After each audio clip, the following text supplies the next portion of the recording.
siguiente conferencia va a cargo de Josep Alsina Calvés. Creo que hace falta muy pocas presentaciones.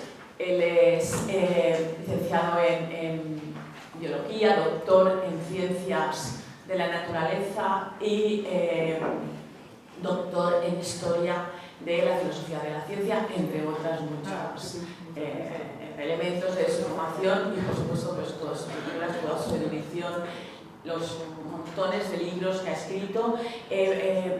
Quiero reseñar la importancia del último libro que ha escrito, que tiene publicado, que es aquí a la venta, que se llama Píldoras para evitar el pensamiento único, que es una colección de artículos suyos. Son artículos de una calidad extraordinaria, breves, pero no por ello sencillos, sino muy profundos y explicado de una manera muy pautada y muy didáctica. Se puede leer perfectamente, no se hace nada pesado y lo recomiendo encarecidamente. Yo misma me apunto ya a algunas cosas para poder defender 4 verdades por ahí, por los mundos de Dios en los que podamos. Y bueno, sin más, empezamos a esta conferencia que lleva por título Los sindicatos libres del carlismo radical al fascismo proletario. Esto tema entre comillas. Entre comillas, ¿eh? Bueno, adelante, Josep. Bueno, muchas gracias, María José. A ver, esta conferencia, de hecho, ya ha sido dada. De hecho, si alguno busca en el canal de vídeo de Somatem, ya la verá aquí que está grabada, que además también fue publicada con este mismo título en un número de la revista New Obstat dedicado al carlismo. Bueno, es un tema, a mí me interesa especialmente porque por aquí tengo algún compañero que estuvo también por allí. Yo estuve 2 años en la lucha sindical y conocí muy bien y muy de cerca lo que son los sindicatos del régimen, estos de las mariscadas, ¿no? Entonces, siempre ha sido un tema que me ha interesado mucho. Porque pienso que la historia de los sindicatos libres es una auténtica asignatura pendiente. Seguramente no ha existido nunca ninguna institución en la historia política y social, especialmente de Cataluña, que haya vivido una campaña de desprestigio, mentira y olvido semejante a la que se ha realizado en torno a estos sindicatos. La mayor parte de lo que se ha escrito al respecto lo han escrito sus enemigos. Curiosamente, ha sido un historiador inglés, Colin Winston, que publicó un libro llamado La clase trabajadora y la derecha en España, título muy poco adecuado porque los sindicatos libres no se consideraban de derecha ni mucho menos, pero bueno, y ahí lo explicamos. De hecho, a ver, no es un trabajo de investigación, es un trabajo de divulgación, porque la mayor parte de los datos que van a salir aquí pues son sacados de este.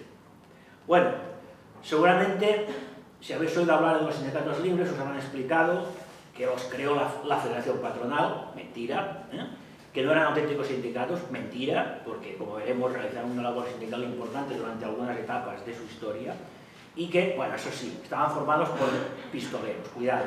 En el momento que vamos a estudiar, que son principios del siglo XX, la actividad sindical en Cataluña, sobre todo, estaba dominada por el pistolerismo, es decir, los patronos tenían pistoleros, el sindicato único ejercía de pistoleros, y claro, los sindicatos libres también, pero esto no lo inventaron ellos, fue una cosa que ya se encontraron hecha. Bueno, vamos a ver qué pasó realmente, de dónde salen estos sindicatos libres. Y entonces, bueno, la conferencia mía va a tener, bueno, una pequeña introducción, porque los sindicatos libres nacen en el seno de lo que podemos llamar el carlismo radical, era un poco eso que era, ¿no? Y después hay 3 partes. Una que sería las etapas de su historia, es una historia corta, pero intensa, ¿no? Luego otra que sería la sociología, es decir, qué sectores del proletariado catalán se sentían representados, bueno, catalán y también español, porque luego acabaron por toda España, pero el núcleo duro estaba aquí en Cataluña. Y finalmente, la evolución ideológica, ¿no? Porque estos creadores del sindicato libre, que al principio son carlistas, luego van evolucionando, por eso el título es un poco provocador, ¿no? Es decir, del carlismo radical al fascismo proletario. Pero es que es verdad que hay una evolución, que se van apartando del carlismo y que se aproximan bastante, bueno, a lo que sé.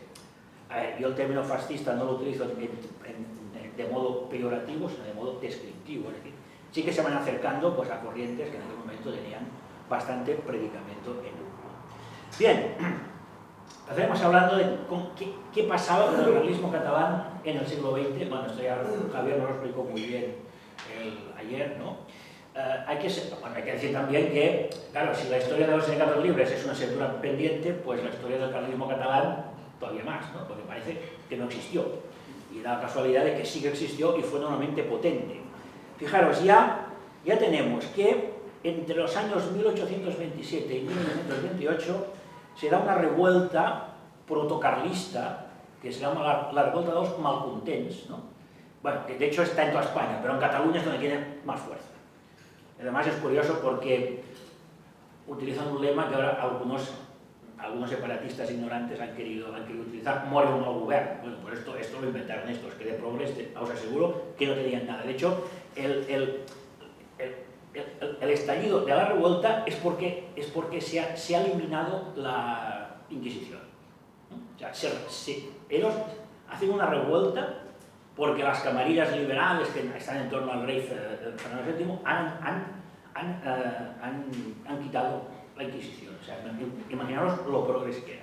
Bueno, luego tenemos también que la segunda guerra carlista, llamada Guerra de los Matinés, prácticamente tiene lugar solo en Cataluña. O sea, hay una fuerza tremenda, ¿no? Y además es curioso porque, tal como nos explicó Javier ayer, ¿no? Este primer catalanismo así, medio conservador, medio de la Lliga, de hecho, sí que hay algunos que se pasan del carlismo allí, pero también hay una importante presencia de miembros del antiguo Partido Conservador, y todo esto tiene como finalidad debilitar al carlismo. Porque en el momento, en este periodo de la Restauración, el auténtico movimiento antisistema, como diríamos ahora, especialmente el carlismo. Bueno, pero a pesar de todo ello, o sea, a pesar de todas estas cosas, y a pesar de que, bueno, de la Lliga y de Prat de la Riba y todas las demás, a pesar de ello, nos encontramos que a principios de siglo, pues el carlismo vuelve otra vez a crecer, ¿no? Y ello es debido a varias cosas. En primer lugar, hay que decir que el carlismo catalán tiene un componente social muy distinto al carlismo de Navarra o del País Vasco. Ahí es un movimiento de pequeños propietarios. En Cataluña es un movimiento de países pobres de la Cataluña profunda. Es decir, tiene un elemento importante de contestación social frente a lo que podríamos llamar la periferia mediterránea, que era más rica, era liberal. Entonces hay un elemento de lucha social importante que luego va a cristalizar en estos sindicatos.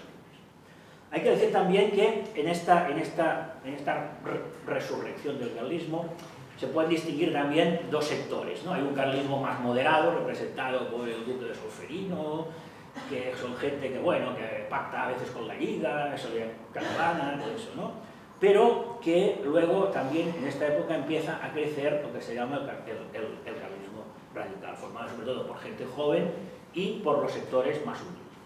Es un detalle muy importante, es decir, a diferencia de otros movimientos, llamémosle contrarrevolucionarios, los carlistas siempre tuvieron muy claro que las clases populares, el campesinado, y luego este campesinado que emigra, pasa de la Cataluña profunda, se va a Barcelona y se convierte en obreros textiles, básicamente textiles, como nos ha explicado Rafa, pues esto es su clientela natural. Pues claro, vemos que aparecen unos llamados sindicatos católicos, como las asociaciones profesionales y el Partido Social Popular. Creo que había uno de ellos que el presidente era nada menos que el marqués de Comillas, como podéis imaginar, esto entre los trabajadores tenía poco predicamento. Bien, en 1909, todos esos son datos de Colin Winston, yo no los he dejado, pero creo que son bastante correctos. Dice, se calcula que en Barcelona había 500.000 de habitantes, en los cuales se encuentran 10.000 militantes carlistas. Pero además, la mayoría eran obreros o miembros de las clases populares. Y hay un hecho muy importante, y es la distribución de los centros carlistas. Es decir, 10 de estos centros carlistas, hay 16. 10 de estos centros carlistas se denominan específicamente obreros. Veremos que el centro carlista, donde se fundan los sindicatos libres, se llamaba Ateneo Obrero Legitimista. Bueno, este grupo que podríamos llamar esta facción radical, que era la mayoritaria del carlismo, crea en 1912 el semanario La Trinchera. Y, bueno, pues tuvo especial influencia en este Ateneo obrero legitimista y otros círculos como El Porvenir o Crit de Patria. Es decir, que los nombres yo creo que sí son bastante indicativos. Pues bien, de este ambiente, aunque luego va a haber una evolución, de este ambiente van a surgir los llamados sindicatos libres. Nos encontramos el 10 de octubre de 1919, en el Ateneo Obrero Legitimista, se convoca una reunión a la cual asisten un centenar de trabajadores, la mayoría de ellos eran anarquistas. Es curioso porque la mayoría de ellos estaban afiliados al Sindicato Único de la CNT. Esto puede chocar un poco, pero claro, tened en cuenta que en aquel momento las condiciones de trabajo eran muy duras, los sindicatos eran sindicatos de verdad, que vivían de las cuotas, no como ahora que están subvencionados por el Estado. Y cualquier trabajador, fuera cuales fueran sus ideas políticas o religiosas, tenía necesidad de estar en un sindicato para su defensa. Por lo tanto, nos encontramos que, de alguna manera, se puede decir que el nacimiento de los sindicatos libres es una escisión de la CNT, ¿no? Se discute, es una asamblea, se discute la posibilidad de trabajar dentro de la CNT. Claro, dentro de la CNT también ocurría que habían diversas corrientes, ¿no? Había una corriente que podríamos llamar partidarios del sindicalismo puro, ¿no? Como Ángel Pestaña y tal, pero había también, claro, la influencia de la FAI, ¿no? La Federación Anarquista. Entonces, había algunos que eran partidarios de seguir en el interior del sindicato único y apartarlo, ¿no? de la politización, pero al final la mayoría pues, se inclina por el nacimiento de los sindicatos libres. Feliciano Barater, que fue un miembro de los Libres que ha dejado alguna cosa escrita, nos dice que en esta reunión estaba presidida por tres destacados dirigentes del carlismo barcelonés: Pedro Roma, Miquel Junyent y Salvador Anglada. Pero hay que decir que estos tres no eran trabajadores, uno era médico, otros eran periodistas, tal. Pero hay que decir que los sindicatos libres siempre estuvieron dirigidos por gente de extracción obrera. Es decir, en la prensa podían colaborar pues, periodistas, intelectuales, carlistas, ¿no? Pero quien realmente mandaba allí era gente de extracción obrera. José Baró, Jordi Bru, Estanislao Rico, Santiago Brandomín, Domingo Farrell, Juan Laguia, Feliciano Barater, ¿no? Ya digo, algunos, Baró era médico, Barater y Rico eran periodistas, ¿no? Pero la gente que realmente llevó el sindicato libre pues fue Ramón Sales, su líder indiscutible, dependiente de comercio, igual que Jaume Font, Andrés Hortet y Anselmo Roig, tintoreros. Es decir, siempre estuvo dirigido el sindicato libre por gente que eran burlantes. Bueno, también hay que decir que algunos de ellos tenían una amplia experiencia sindical en su militancia en la CNT. Sí, Ramón Sales, antes de esta escisión, de hecho fue una escisión, estaba afiliado al Sindicato Único Mercantil. Antonio Oliveras había sido miembro de la CNT en el famoso conflicto de la Canadiense. Y es curioso porque esta gente, eran gente con gran experiencia sindical y por tanto sabían que los intentos de crear, como hemos dicho, sindicatos católicos como la Acción Social Popular o las uniones profesionales habían sido un fracaso. Primero porque eran entidades dirigidas por personas que no eran trabajadores, no conocían el ámbito, y porque además estaban más preocupados por el proselitismo religioso, que está muy bien, pero claro, esto no es la función de un sindicato. En general, a pesar de que posteriormente se fusionaron con los sindicatos católicos libres de Navarra y el País Vasco, que eran un poco más serios, ¿no? Y crearon la Confederación Nacional de Sindicatos Libres de España, pero en general siempre tuvieron un rechazo importante hacia estos sindicatos católicos. Incluso se cuenta la anécdota, porque esta gente eran todos católicos de miseriaria, que uno de ellos, pues, uno de los fundadores, ¿no? Habla con su confesor y dice: mire padre, vamos a crear un sindicato libre. Y el cura le dice: hombre, ¿y por qué no hacer un sindicato católico? Porque entonces padre no habría sindicato. Bien. Entonces vamos a entrar ya en la primera parte, que serían las etapas, ¿no? Hay una serie de etapas del desarrollo. Hay una primera etapa que va de 1919 a 1921, que prácticamente la única actividad del sindicato es enfrentarse con el sindicato único. Enfrentarse quiere decir enfrentarse a tiros, ¿eh? En esta época sí que hay una, bueno, no una colaboración, pero una cierta complicidad, ¿no? La Federación Patronal ve con buenos ojos, ¿no?, que los sindicatos se peleen entre ellos. Luego veremos que esto se acaba, porque cuando los sindicatos libres empiezan a hacer labor sindical, pues ya no les gusta. Bueno, hay una segunda etapa muy interesante, que va del año 21 al 22, que es cuando es nombrado gobernador civil de Barcelona Severiano Martínez Anido, que ilegaliza la CNT. Al principio sus actividades de represión también afectan a los libres, pero posteriormente se crean unos vínculos que van a ser muy importantes, ¿no? Y claro, como la CNT es ilegalizada, pues muchos trabajadores se afilian a los libros. Hay una tercera etapa, de 1922 a 1923, que se destituye a Martínez Anido. Y pasa una cosa que creo que es muy importante, ¿no? El sindicato ha intentado una huelga de banca en toda España, lo cual demuestra que, bueno, que era un sindicato de verdad, ¿no? La huelga fracasa porque la banca es la banca, ¿no? Pero bueno, es evidente que hay una actividad y esto además hace que ya la Federación Patronal diga es que estos son iguales que los otros, claro, en ese sentido. Bueno, luego tenemos una etapa también muy importante, y aquí hay que decir un par de cosas interesantes, ¿no? Los años de la dictadura de Primo de Rivera. Primo de Rivera ilegaliza la CNT y eso hace que la Confederación Sindical de Sindicatos Libres se extienda por toda España, pero hay que advertir que, y además participan en instituciones corporativas que crea Primo de Rivera, pero hay que advertir que, a pesar de que suene raro, el sindicato predilecto de Primo de Rivera fue la UGT. Esto no lo cuentan. Tampoco cuentan que Largo Caballero fue miembro del Consejo de Estado. Tampoco lo cuentan. Bueno, en la quinta etapa nos vamos ya del año 31 al 36. La caída de la dictadura y la inmediata proclamación de la República hace que el sindicato prácticamente desaparezca. Sus líderes son perseguidos, algunos son asesinados. Cuando se da la victoria de Gil Robles y del Partido Radical, pues entonces Sales, que está exiliado, regresa a España. Pero a partir de aquel momento el sindicato ya no es un sindicato. Es verdad que a partir del momento en que Sales regresa, ya se convierte en un grupúsculo político que se dedica a hacer actividades contra la República, conectado con instituciones, con el Bloque Nacional de Calvo Sotelo. Al estallar la guerra civil, Sales participa en actividades de la quinta columna hasta que es capturado y asesinado por los anarquistas. El asesinato de Sales tiene mucha tela porque lo descuartizan. O sea, lo atan a 4 camiones, como hacían en la Media, solo en vez de caballos usan camiones, ¿no? 4 camiones que parten hasta que lo rompen a pedazos. Bueno, entonces esto sería un poco las etapas más importantes. A ver, es interesante sobre todo, yo voy a resumir un poco, ¿no?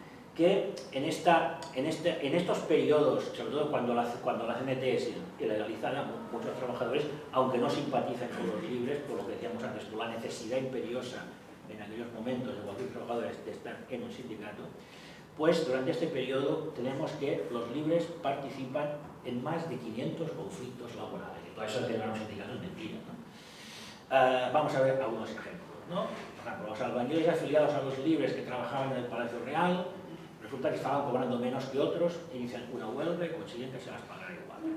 Carpinteros, electricistas, lecheros, realizan diversos paros para presionar a los patronales. Los sindicatos libres de panaderos, trabajadores de artes gráficas, tintoreros, consiguen mejoras a través de negociaciones. Los curtideros y barberos declaran huelga al fracasar sus conversaciones con la patrona. Incluso fuera de Barcelona, ¿no? Intervienen los libres en los conflictos de los panaderos de Hospitalet, los cocheros de Badalona, los trabajadores textiles de Igualada y de Manresa. Es decir, hay una actividad sindical y muy importante en este periodo en que Martínez Anido ha ilegalizado a la CNT. Bueno, cuando la CNT vuelve otra vez a ser legalizada, pues bueno, resisten bastante bien, participan en el conflicto de los mineros de Fígols, pero fracasan en la huelga, famosa huelga de banca que antes comentaba. Hay un fracaso de esta huelga. Y luego tenemos ya esta otra etapa muy importante, que es la etapa de Primo de Rivera. En ella, pues, aparte de las actividades sindicales, Primo de Rivera crea una serie de instituciones como los comités paritarios, la participación de sindicalistas en los ayuntamientos, y los libres participan en todo ello, pero siempre en una escala mucho menor que la UGT. Bueno, entonces, y además en este periodo es cuando se da esta evolución ideológica que después comentaré. también es importante que posteriormente en un gobierno de Primo de Rivera, su amigo Martínez Anido es nombrado ministro, y a veces lo utilizan incluso cuando están en un conflicto con la patronal. El propio Martínez Anido presiona a la patronal para conseguir pues, las reivindicaciones, ¿no?, que ellos defienden. Bueno, yo voy a resumir un poco, ¿eh? Hay un pequeño debate dentro de los libres sobre esta participación, porque ellos defienden que el sindicato debe ser apolítico. Bueno, de hecho, no es que, a ver, lo que hay detrás, más que apoliticismo, es antiparlamentarismo. En la corriente mercantilista, el capitalismo más radical, ellos son contrarios a la democracia liberal y por lo tanto no. Pero claro, una participación corporativa en instituciones de tipo corporativo siempre les parece bien, entonces pues hay pues una importante participación, pero siempre digo, inferior a la que tuvo Alger. Y es en este periodo también cuando dan el golpe más espectacular y más erróneo de su historia. Y es la ocupación, prácticamente por la fuerza, del Centre Autonomista de Dependents de Comerç i de la Indústria, que era un sindicato, bueno, próximo a la Lliga, ¿no? Un sindicato, bueno, catalanista, católico, moderado, ¿no? Y bueno, pues la dictadura había cerrado el centro y luego pues lo quieren volver a abrir, pero nombrando una dirección que casualmente eran afiliados de los libres. Bueno, hay una asamblea muy conflictiva y al final, bueno, lo ocupan a la fuerza. Esto fue un gran error, porque claro, si antes ya tenían grandes enemigos en el anarquismo, por esto les hace ganar muchos enemigos en lo que sería el catalanismo más conservador, ¿no? Bien, la caída, como hemos dicho antes, la caída de la dictadura y la reaparición de la CNT, pues hace que poco a poco vayan perdiendo fuerza, pero sobre todo lo que es el golpe mortal para los libres es la proclamación de la República. Claro, el 15 de abril, el día después de la proclamación de la República, la policía registró las oficinas de los libres y encontraron pistolas y bombas, y seguramente es verdad, lo que pasa es que en la CNT también había, ¿no? Bueno, es curioso porque, bueno, tenemos ya a Companys, ¿no?, que ya se ha autoproclamado presidente de la Generalitat, y el gobernador militar López Ochoa disolvieron la Confederación. Curioso porque ni siquiera pasa por los tribunales, o sea, es una disolución así por la brava, ¿no? Ramón Sales consigue huir, se refugia en Francia, Anselmo Roig y José Bru fueron detenidos y encarcelados. Pero además eran ya asaltos, saqueos a las oficinas, 22 militantes de los libres son asesinados por pistoleros de la CNT, 10 en Barcelona, 3 en Badalona y otros 3 en Sabadell. Y el amigo Companys, que lo quiere un poco más santo casi, pues protagoniza una de las cosas, creo, más vergonzosas de la historia, ¿no? Y es el llamado Pacto de Hambre. Es decir, Companys y la CNT hacen un pacto con la Federación Patronal de paz social a cambio de no dar trabajo a todo trabajador que hubiera estado afiliado a los. Bueno, cuando en 1933 aparece el gobierno de centro-derecha, pues ya sabe, vuelve otra vez, pero entonces ya los libres, sí que es verdad que a partir de este momento los libres ya no actúan como sindicatos, sino como un grupúsculo patriótico, nacionalista, contrario pues, a la República. Es curioso porque siempre tuvieron una actitud de cierta antipatía hacia Falange, hacia José Antonio, porque decía que era un señorito que quería jugar a sindicalista, ¿no? Pero es curioso porque muchos afiliados de los libres, o la gente joven, bueno, esto ya se convierte en un centro de actividad política, ¿no? Compartían militancia con la agrupación de juventudes antimachistas, que vestían camisa negra, hacían saludo fascista, desfilaban en formación militar, en fin. Y eso forma parte, ¿no?, de esta evolución de los libres que veremos más adelante, esta evolución ideológica. Bueno, el 18 de julio de 1936, 300 militantes de los libres se unieron a los militares y civiles sublevados en Barcelona.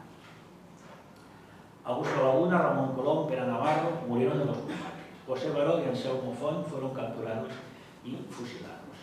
En Madrid, Juan Laya fue muerto a tiros. Llanas Neuquión fue detenido y pasó el conflicto en la cárcel. Y Sales, ya hemos explicado pues, su triste final. Bueno, vamos a hablar ahora de otro tema que es muy importante, que sería la sociología de los libres, es decir, qué trabajadores, qué sectores del proletariado catalán se sentían representados o más o menos representados por los libres. Bueno, los datos de afiliación de obreros a los libres demuestran que fue realmente un sindicato. En un congreso celebrado en Pamplona entre el 30 de diciembre de 1923 y el 1 de enero de 1924, los libres se fusionaron con los católicos libres, formando la Confederación Nacional de Sindicatos Libres de España. No sé si habéis visto nunca el emblema, ¿no? Curioso, porque el emblema, hay un fondo de la bandera española y hay una hoz, un martillo y una pluma. Pero bueno, la hoz y el martillo es que fueran comunistas, ¿eh? O sea, la hoz representa a los pieses, el martillo a los trabajadores industriales y la pluma a los trabajadores de lo que llamaríamos el sector servicios. Pues bien, esta confederación contaba, según parece ser, datos de Colin Winston, con 111.252 afiliados, con el 95% en Cataluña. Y parece ser que en el año 1922 alcanzó la cifra de 200.000 afiliados en Cataluña. Bueno, ¿quiénes eran estos trabajadores? Pues se pueden clasificar en tres grupos, ¿no? En primer lugar tendríamos el núcleo inicial, ¿no? Formado por trabajadores carlistas y católicos. Están en el sindicato por motivos ideológicos, pero también por la necesidad de un instrumento de representación social. En segundo lugar tenemos aquellos que acuden al sindicato en busca de representación al prohibirse la CNT. Este es un grupo que no tiene ninguna vinculación de ningún tipo, ni política ni emocional con el sindicato. Suele coincidir con gente que trabaja en grandes empresas, ¿no? Y la mayoría de ellos volvieron a la CNT cuando esta volvió otra vez legal. Pero tenemos un tercer grupo que desde el punto de vista social es el más interesante. Amplia gama de trabajadores que, sin identificarse forzosamente con las ideas ni políticas ni religiosas de los libres, veían en ellos el mejor instrumento de representación profesional. Dependientes de comercio, trabajadores de pequeñas empresas, sector servicios, industria artesanal. Y sirva como ejemplo los camareros y cocineros de Barcelona, que fueron los más eficaces y leales de todos los sindicatos. En el año 1920, el sindicato de camareros de los libres contaba con la mayoría de los miembros de la profesión. Y en el año 1921, prácticamente ostentaban el monopolio. Tenían una publicación mensual de gran calidad y una sede impresionante. Todo esto se pagaba con las cuotas de la afiliados, ¿eh? No era como ahora. Bueno, pues bien, tenían un edificio con biblioteca, sala de reuniones, pilares, cafeterías, colaboraron con la patronal en la creación de una escuela de hostelería, pero siempre su publicación era estrictamente profesional, es decir, ahí no se metían en política. Bueno, pues por lo tanto, esto demuestra que había un extenso sector de los trabajadores, como es en Cataluña, que, sin estar identificados con la ideología del núcleo creador, pensaban que este sindicato era quien mejor los representaba. Curioso porque este sector social coincide con la clientela virtual de los actuales sindicatos profesionales e independientes. Es decir, en ese sentido, los libres fueron unos precursores, ¿no? en este sentido. Bien, y nos queda hablar pues, de esta evolución ideológica de la cúpula, porque digo que había mucha gente que estaba afiliada al sindicato por razones X, pero había una cúpula que sí que realmente pues, había una ideología bastante clara. Bueno, la mayoría de esta cúpula procedía de este carlismo radical. Bueno, desde esos sectores, su interpretación ideológica de la situación política y social en España era de la siguiente manera, ¿no? Minorías oligárquicas habían impuesto el liberalismo en España. Esto era bastante verdad, porque el liberalismo en España siempre fue un liberalismo de ricos, de minorías, ¿no? Y bueno, de esta sociedad liberal derivaban las injusticias que sufrían trabajadores y campesinos. Al principio los carlistas no creían en la lucha de clases como motor de la historia, pero claro, decían que mientras la situación fuera como era, hacía falta defender al obrero contra el capital Y esto se venía reforzando, ¿no?, por este sentimiento popular que había tenido siempre el carlismo, especialmente en Cataluña. Bien.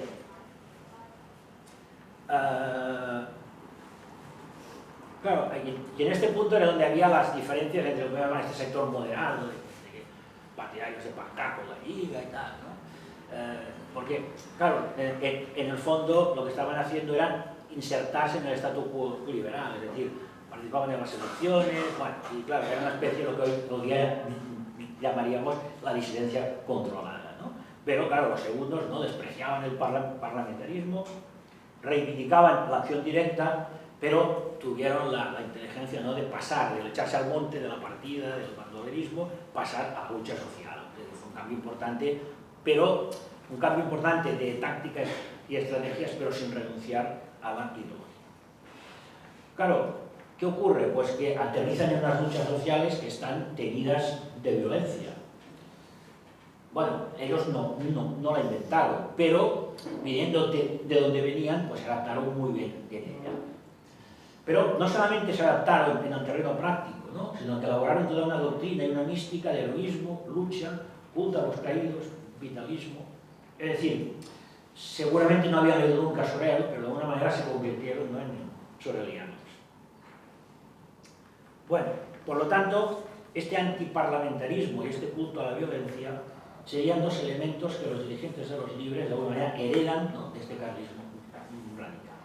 Pero aparece un tercer elemento, ¿no?, que es el nacionalismo español radical y un poco uniformista, que va surgiendo, ¿no?, a partir de determinadas vicisitudes históricas. Si ellos, los carlistas radicales, siempre habían visto, siempre no les había gustado la alianza con la Lliga, ¿no? Pero no porque la Lliga fuera catalanista, porque el carlismo era, bueno, la palabra catalanista no sé, pero eran regionalistas, foristas, ¿no? Pero ahora veían a la Lliga que era un partido burgués, era un partido además, primero que era un partido donde militaba la mayoría de los empresarios de la burguesía catalana, pero además un partido que en el fondo, a pesar de que utilizaba una retórica regeneracionista, en el fondo formaba parte del sistema. De hecho, en la Lliga militaban muchos antiguos miembros del Partido Conservador que se había disuelto en Cataluña.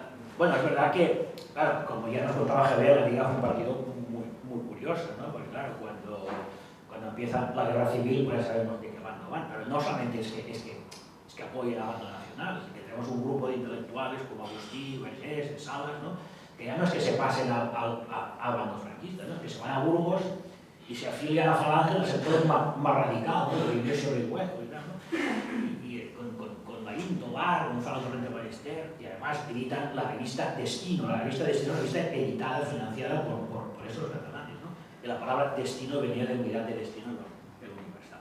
Pero bueno, estos son cosas que pasaron más.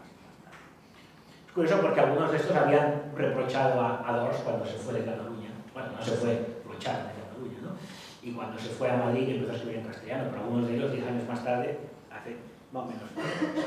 Pues bien, en esta época de la dictadura de Primo de Rivera es cuando se produce la rotura de los libres con el carlismo. Es curioso porque la cosa va al revés, es decir, el carlismo en principio apoya a Primo de Rivera. Bueno, Primo de Rivera tiene muchos apoyos, ¿no? La Lliga lo apoya, el carlismo lo apoya, incluso intelectuales como Ortega y Gasset lo apoyan, ¿no?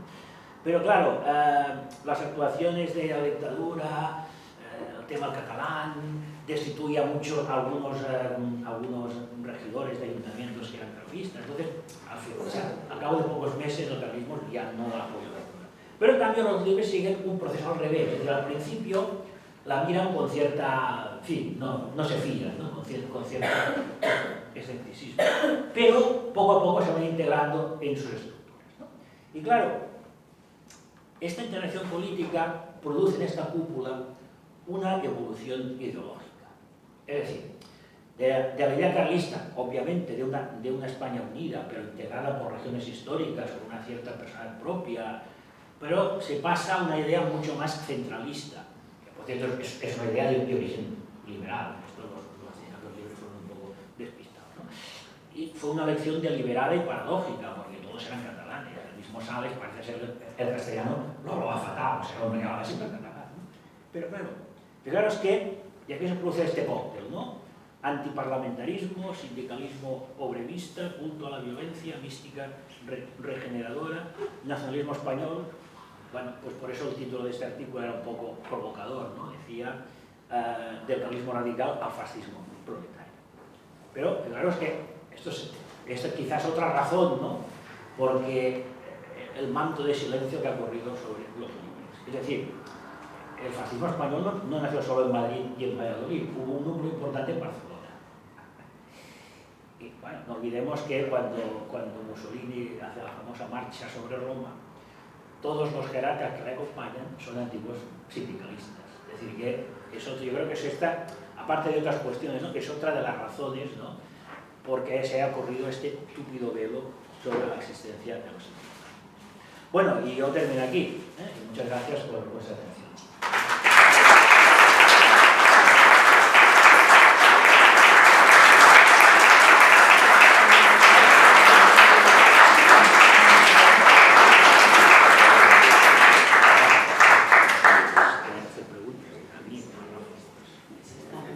Bueno, después de esta estupenda exposición, vamos a pasar a un blog para que apuntéis en las hojas las preguntas que queráis hacer, dirigidas tanto a Josep como a Rafa, y pues aquí están ellos para responder.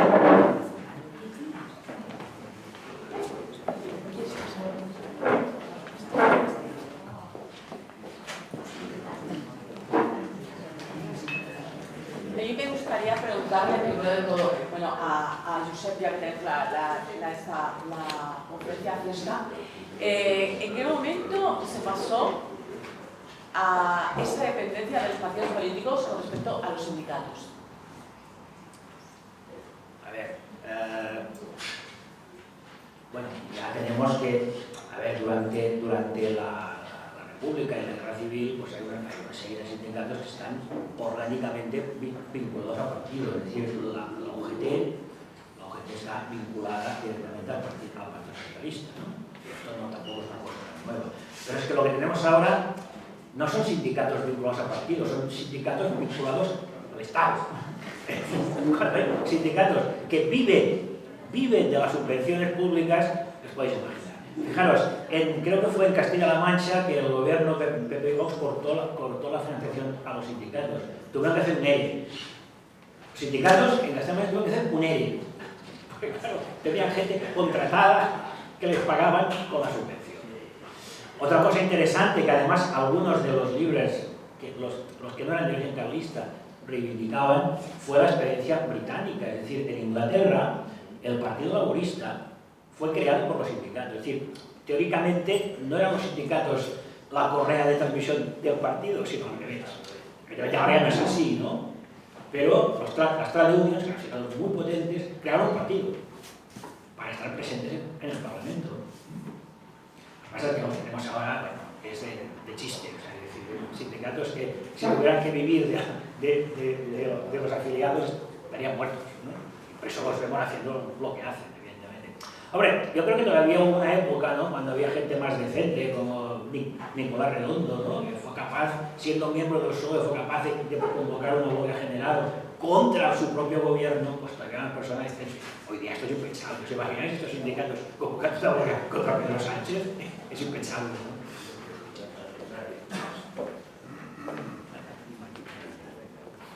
Para Rafa, el Paso de Gracia se construyó gracias al esclavismo. ¿Hay actualmente descendientes políticos de aquel esclavismo?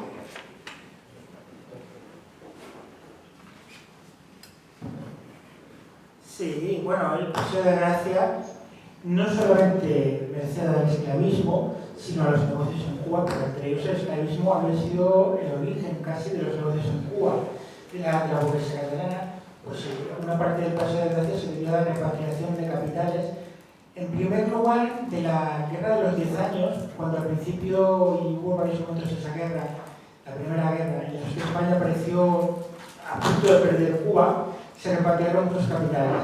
Luego, como vimos, la burguesía, digamos, se reconcentró, digamos, en financiación del esfuerzo militar, y España acabaría conservando Cuba durante 20 años más, pero sí es verdad que esa repatriación de capitales fue parte del Paseo de Gracia, ¿no?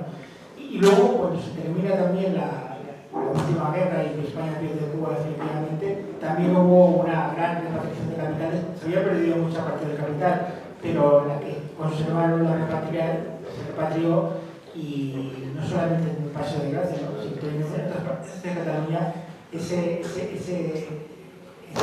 capitales repatriados fueron parte importante para muchos negocios.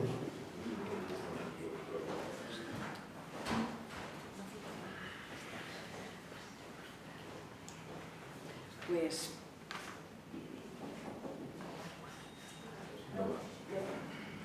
bueno, y el tema de los familiares, sí es verdad, los famosos se ha dicho, ¿no? Uno de los antepasados de Mas, se llamaba Pedro Mas, firmaba, pues esclavista, fue comerciante de esclavos, ¿no? Se ha hablado también de, bueno, en otras, por ejemplo, los Vidal Cuadras, también, que fue una prominente de la burguesía catalana en su momento, pero fueron muchas, ¿no?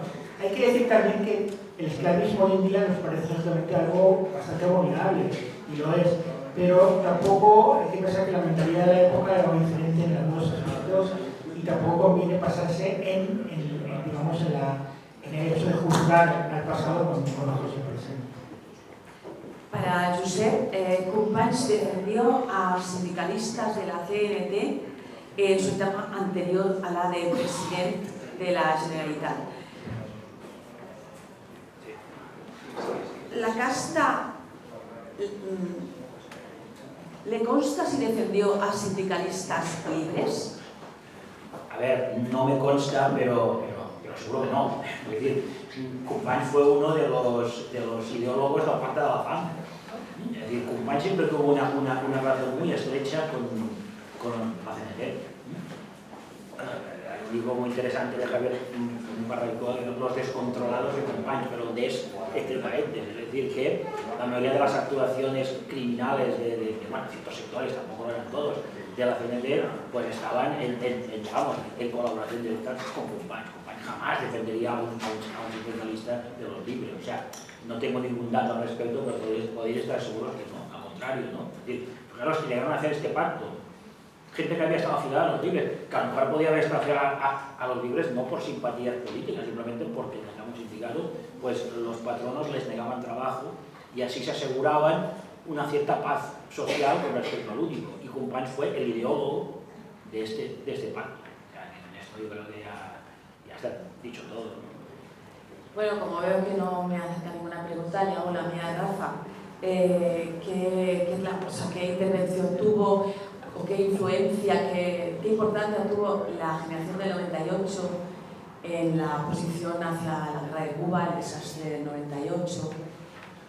Bueno, está claro que cuando se pierde Cuba, España entra en un proceso de introspección muy grande, ¿no? Se ha comparado el requisito o el desastre del 98 con lo que pasó en Francia en 1870, que en Francia llaman la debacle, porque la derrota catastrófica que tuvieron contra Alemania en la guerra de 1870.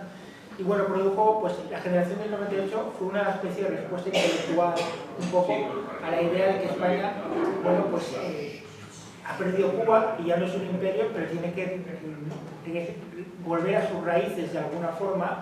También, bueno, se exalta mucho a Castilla en ese sentido de los meses del año 98, para también con la idea de ese regeneracionismo de que hacer muchas reformas en España para volver a tener un Estado que sea eficiente.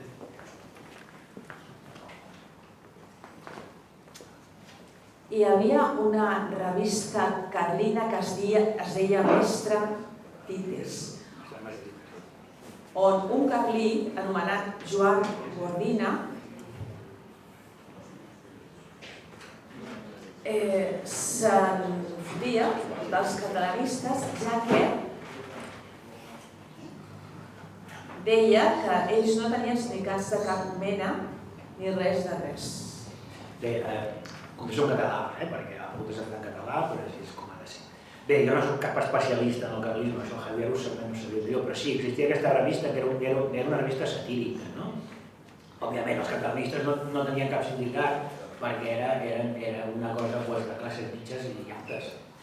Bueno, sí, el CATCI, el sindicat aquest de dependents del comerç i de la indústria, però el sindicat no tenia cap rellevància. Bé, en canvi, els carlistes tenien, encara no era oficial, però tothom sabia que darrere d'aquests dels més lliures estava un nucli carlista important. Per tant, aquesta broma que feien tenia tota la raó del món.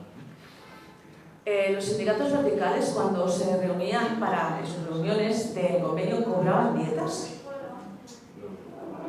Pues la verdad que no lo sé, pero me imagino que no. Me imagino que no. Porque, bueno, ya sabemos que ahora ¿no? Los sindicatos se han convertido en el que no consigue triunfar en la política, pues bueno, se mete en la UGT o en comisiones. Bueno, yo como los he conocido en acción, y aquí hay compañeros que han estado también en la misma guerra, ya sé cómo son. Es decir, aquello es el cachondeo máximo, ¿no? Es decir, yo incluso he visto tomar una decisión oficial gente de la UGT y luego venirte por atrás y decirte que, oye, está muy bien lo que has hecho tú, coño, pues lo que dice tu sindicato lo contrario, sí, no, claro, pero yo creo que lo que decís vosotros es correcto. Es decir, que bueno, estas esquizofrenias, sobre todo en la UGT, en comisiones no tanto porque tenía poco más corrido, pero en la UGT era muy habitual. Es decir, el sindicato decía una cosa y los sindicalistas a nivel privado decían todo lo contrario. Para Rafa, el interés, ¿se oye? El interés de Estados Unidos en Cuba era expansionista y/o económico y/o antiespañol. Sí, todo ello un poco. El interés de Estados Unidos era expansionista también respecto a Cuba, el tema económico, porque no digo como Cuba, bueno, le llamaban así a la colonia más rica del mundo, era sede de una riqueza especialmente azucarera y otros cultivos, café, tabaco, que era de una gran importancia.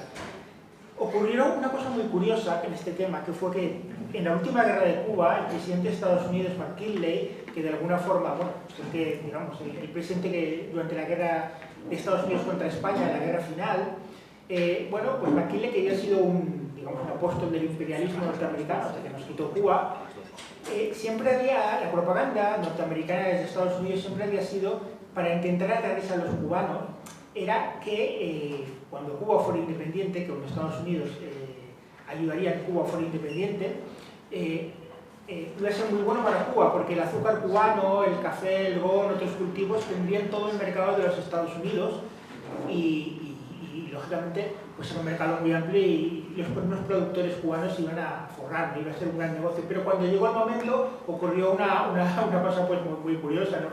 que todo resultó que era mentira, porque cuando ya España está expulsada de Cuba, cuando el gobierno de Estados Unidos y los sectores más imperialistas de la política norteamericana intentan hacer un tratado de libre comercio con la nueva Cuba, digamos, en el fondo no olvidemos que lo que pretendía McKinley y los sectores imperialistas era la anexión propiamente de Cuba a Estados Unidos como otro estado, pues quien se opone rotundamente a que pueda haber una introducción libre de los productos cubanos, de los cultivos cubanos en Estados Unidos, son en el Senado de Washington los estados del sur de Estados Unidos, porque no querían ser invadidos por la competencia de todos esos productos azucareros que hubiera podido arruinar a ese sur de Estados Unidos, que ya estaba bastante arruinado todavía después de la guerra de secesión 40 años antes todavía. Y al final, por eso acabó produciéndose una cosa que se llamó la enmienda Platt en el Senado de Estados Unidos en 1902, que establecía que Cuba, bueno, en la práctica se iba a convertir en un estado vasallo de Estados Unidos, pero de alguna manera frustraba las ideas de anexión, porque descartaba la anexión a Estados Unidos, que había sido uno de los motores principales. Pero si esa anexión al final no se produjo es porque los propios estados de Estados Unidos del sur, en este caso, no querían esa competencia económica de Cuba. Muy bien, pues creo que ya se vuelve a postar. Se apaga.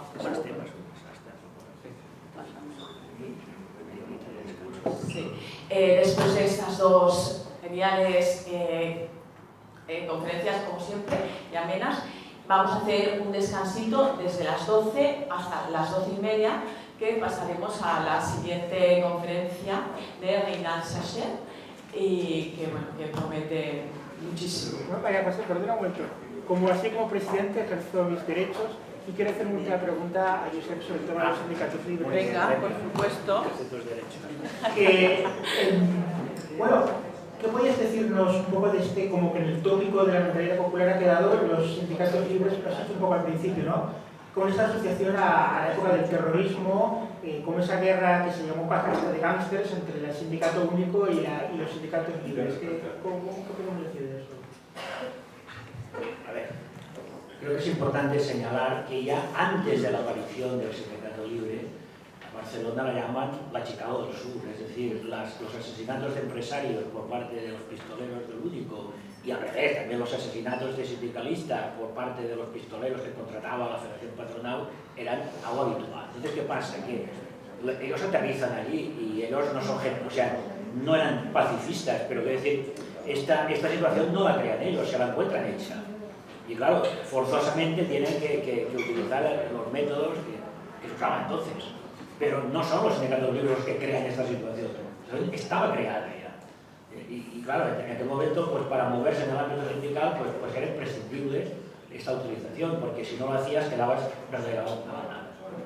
Es decir, ellos participan, evidentemente, y cometen atentado. También era curioso porque parece que existían algunos sicarios profesionales, ¿no?, que tenían el carnet de los dos sindicatos y que lo usaban cuando convenía.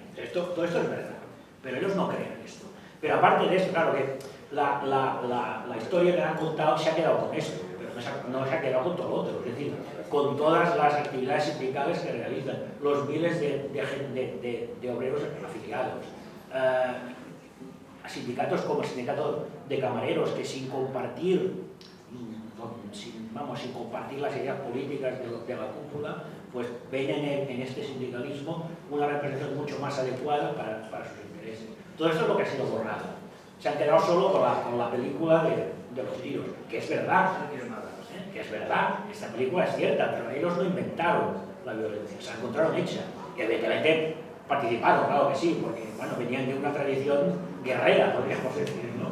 Pero no fue un invento de ellos, ni mucho menos. Entonces nos quieren hacer creer que, primero, fueron creados por la patronal. Esto es mentira.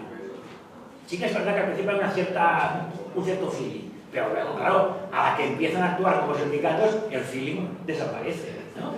Y segundo, que esta gente realizó auténticamente labores sindicales.